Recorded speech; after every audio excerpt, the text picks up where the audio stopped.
Dear seeker, have you ever wondered why two people can look at the same world and yet see such different realities?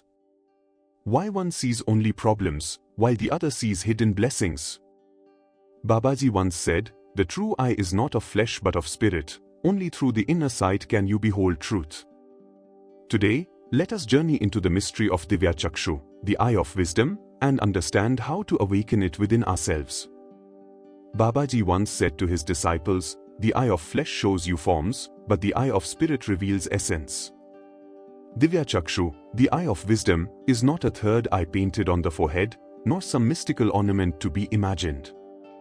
It is the pure perception of the soul, the inner sight that beholds reality as it truly is. Most humans live bound to the senses.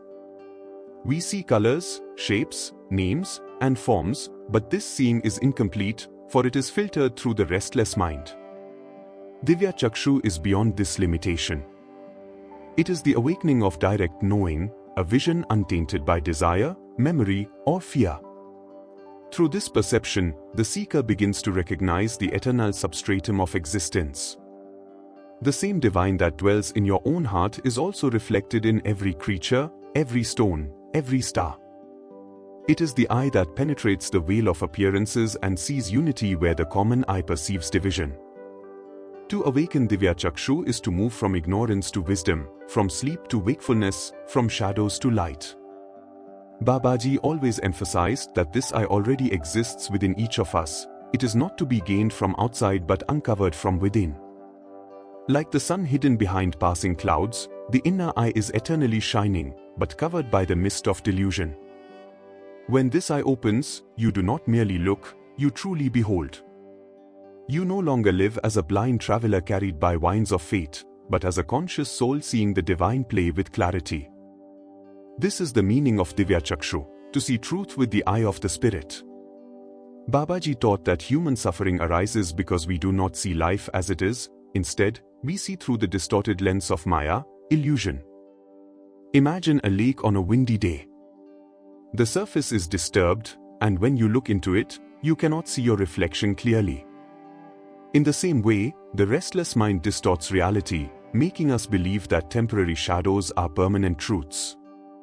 We mistake fleeting pleasures for lasting joy, possessions for security, and physical identity for the self. In this way, delusion takes root. Babaji would often explain that this delusion is not accidental, it is the result of karmic impressions carried over lifetimes. These impressions, like dust on a mirror, cover our perception and prevent us from seeing the soul's radiance. We live in identification with the body, which ages and dies, and with the mind, which wavers like a reed in the wind. Thus, fear, desire, and sorrow dominate our existence. Babaji reminded his disciples that delusion makes us see division where none exists. We believe, this is mine, and that is yours, this is friend, and that is enemy. In truth, all are waves of the same ocean, but Maya convinces us otherwise. This is why ordinary eyes are blind to reality, they are bound to duality. Only when the inner eye opens does one realize that birth and death, gain and loss, joy and pain are but passing waves, while the self is the changeless witness. To overcome delusion is to regain our natural state of clarity. The path begins when we recognize that what we see is not always what truly is. How do we know that Divya Chakshu has begun to open within us? Babaji gave gentle signs to help seekers recognize this inner flowering. The first sign is serenity. When the inner eye awakens, storms may still rage outside, but within, you feel an unshakable calm. You no longer get swept away by every wave of circumstance. This calmness is not dullness, it is luminous clarity, born of knowing that life is guided by a higher order. Another sign is unity of vision. Where others see separation, you begin to perceive harmony. You look at a tree, a river, or a stranger on the street and feel a subtle kinship. The boundaries of I and mine soften, and compassion arises naturally. With the eye of wisdom, you do not condemn or judge quickly, instead, you perceive the hidden causes behind actions. You see that anger in another is but pain seeking release, and thus compassion replaces hatred. A third sign is discernment, the ability to see truth amidst appearances. You may sense when someone speaks from ego or when they speak from the heart. You become sensitive to vibrations, to the unspoken language of energy. Finally, when the eye of wisdom opens, love expands. Not the love bound by attachment or desire, but unconditional love that flows freely. Babaji said, "The awakened eye illumines, never condemns." Such a being becomes a source of light in the lives of others, radiating peace, compassion, and understanding. To walk with Divya Chakshu is to live as a mirror of truth in a world often lost in shadows. Babaji always emphasized that the awakening of Divya Chakshu requires effort, sincerity, and discipline. It is not granted by chance, it unfolds through conscious practice. The first and most essential practice is meditation. By turning the mind inward and allowing it to become still, the seeker begins to perceive subtler realities. In silence, the noise of illusion weakens, and the inner light shines forth. Babaji encouraged deep, steady meditation, for only in stillness can clarity emerge.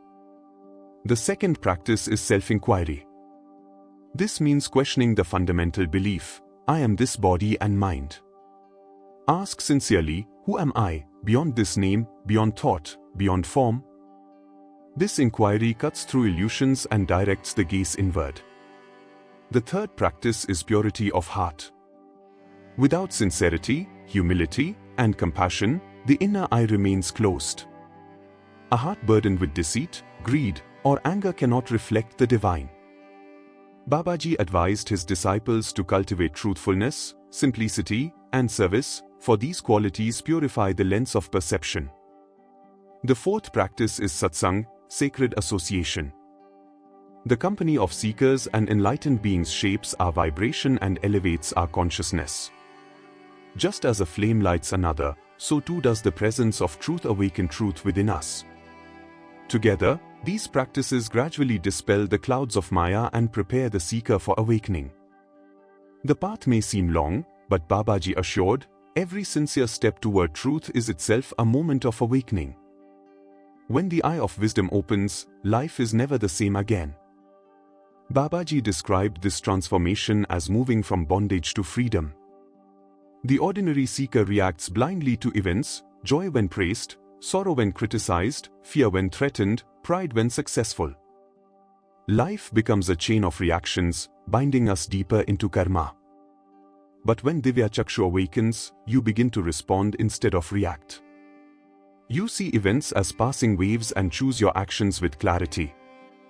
Work is no longer mere labor, it becomes service, an offering to the divine. Relationships, too, are transformed. Instead of clinging, controlling, or fearing loss, you begin to see each relationship as a mirror for growth. You cherish deeply but without attachment.